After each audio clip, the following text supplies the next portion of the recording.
প্ৰথম প্ৰশ্নটো হৈছে অবিৰত আৰু সৰ্বাত্মক মূল্যায়নৰ ধাৰণা আৰু উদ্দেশ্যৰ বিষয়ে আলোচনা কৰক। উত্তৰ: অবিৰত আৰু সৰ্বাত্মক মূল্যায়নৰ ধাৰণা কনচেপ্ট অফ CCE। অবিৰত আৰু সৰ্বাত্মক মূল্যায়ন এক প্ৰক্ৰিয়া য'ত শিশুৰ সৰ্বাত্মক দিশৰ মূল্যায়নৰ ওপৰত গুৰুত্ব দিয়া হয়।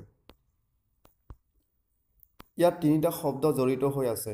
এটা হ'ল অবিৰত, যাৰ অৰ্থ হ'ল শিশুৰ শিক্ষণৰ বিকাশ আৰু প্ৰগতি সম্পৰ্কে ব্যাখ্যা কৰা।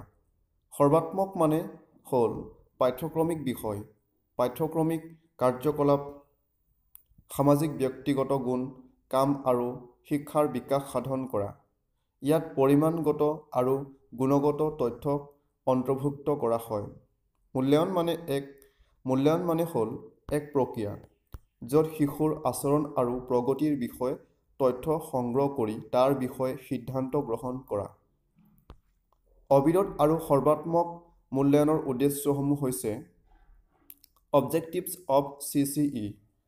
১ নম্বৰ, মূল্যায়ন প্ৰক্ৰিয়াক শিক্ষণ প্ৰক্ৰিয়াৰ গুৰুত্বপূৰ্ণ অংগ হিচাপে গঢ়ি তোলা। শিশুৰ শিক্ষণ আৰু প্ৰগতিৰ বাবে মূল্যায়নক আহিলা হিচাপে ব্যৱহাৰ কৰা। ৩ নম্বৰ, আত্মশিক্ষা আৰু আত্ম-মূল্যায়নক উৎসাহিত কৰা। ৪ নম্বৰ, পৰীক্ষাৰ সৈতে জড়িত ভয়, শংকা আদি দূৰ কৰা। ৫ নম্বৰ, বিদ্যালয় ভিত্তিক মূল্যায়ন, বাহ্যিক পৰীক্ষা হ্ৰাস কৰা। ২ নম্বৰ প্ৰশ্নটোলৈ আহিছোঁ। সমাজ বিজ্ঞান বা অধ্যয়নৰ উদ্দেশ্যসমূহ উল্লেখ কৰক। উত্তৰ: সমাজ বিজ্ঞান বা সমাজ অধ্যয়নৰ উদ্দেশ্যসমূহ তলত উল্লেখ কৰা হ'ল।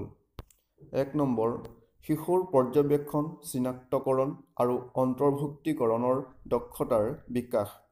২ নম্বৰ, প্ৰকৃতি আৰু সামাজিক অভিজ্ঞতাবোৰৰ মাজত থকা সম্পৰ্কবোধৰ বিকাশ।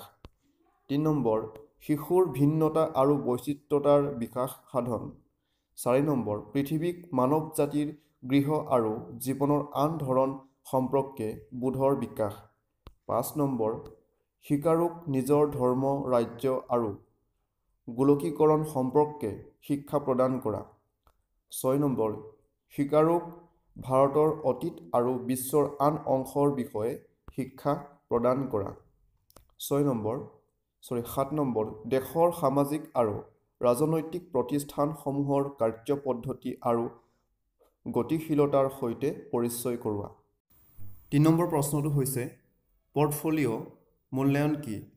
উত্তৰ: পৰ্টফোলিঅ' হ'ল এক সংগ্ৰহ য'ত শিক্ষাৰ্থীৰ চেষ্টা, প্ৰগতি বা সফলতাৰ বিৱৰণ দিয়া হয়। ইয়াত পৰীক্ষা ফলাফল, ভিডিঅ', প্ৰগতি ৰিপৰ্ট বা সামগ্ৰিক অন্তৰ্ভুক্ত কৰা হয়। পৰ্টফোলিঅ'ত শিক্ষাৰ্থীৰ সকলো কামৰ তথ্য সংলগ্ন কৰা হয়। এই তথ্যবোৰক শিক্ষক আৰু অভিভাৱকৰ আগত প্ৰদৰ্শন কৰা হয়। গোটেই বছৰত শিশুৱে কৰা কামৰ তথ্য পৰ্টফোলিঅ'ত অন্তৰ্ভুক্ত কৰা হয়। যেনে: ১ নম্বৰ, লিখন সামগ্ৰী, সৃজনীশীল লিখন, শ্ৰেণীকোঠাৰ কাৰ্যকলাপ। ২ নম্বৰ, বিভিন্ন চিত্ৰাংকন, উদ্ভিদ, জন্তু, ফুল আদি। ৩ নম্বৰ, কাগজৰ বস্তু নিৰ্মাণ। ৪ নম্বৰ, গ্ৰিটিংছ কাৰ্ড নিৰ্মাণ। ৫ নম্বৰ, আনলৈ লিখা চিঠি, গল্প পুথিৰ তালিকা, দিনলিপি লিখন। শিশুৰ আত্ম-মূল্যায়নৰ আৰ্হি। ৪ নম্বৰ প্ৰশ্নটোলৈ আহিছোঁ। শিক্ষণ প্ৰক্ৰিয়াত শিক্ষণ সম্পদৰ প্ৰয়োজনীয়তা আৰু গুৰুত্ব সম্পৰ্কে আলোচনা কৰক।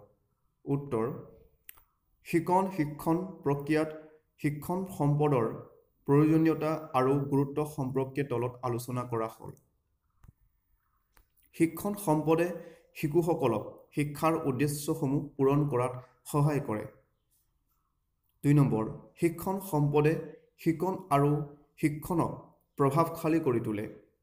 ৩ নম্বৰ, শিক্ষণ সম্পদে ধাৰণাৰ স্পষ্টীকৰণ, ব্যাখ্যা কৰাত সহায় কৰে।